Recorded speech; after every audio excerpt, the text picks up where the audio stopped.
ఈడో దేశ నాయకుడు, ఈ దేశ నాయకుడు. అమ్మా అక్కడ 10 రూపాయల నోటు చూపిస్తున్నాడు, చూసావా?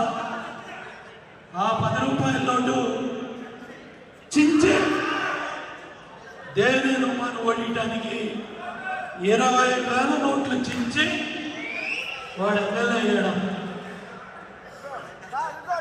అంటే ఇటువంటి ఆవల ఎమ్మెల్యేలు, ఇటువంటి రాజకీయ విచారణ రాజకీయ రంగం నుంచి తరిమి తరిమి తరిమి తరిమి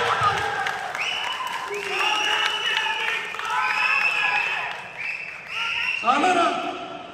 వాడిని నన్ను చంపించవచ్చు, నేను చావచ్చు. ఇదే నా మాట గుర్తుపెట్టుకోండి. చావైనా దేవైనా సిద్ధం.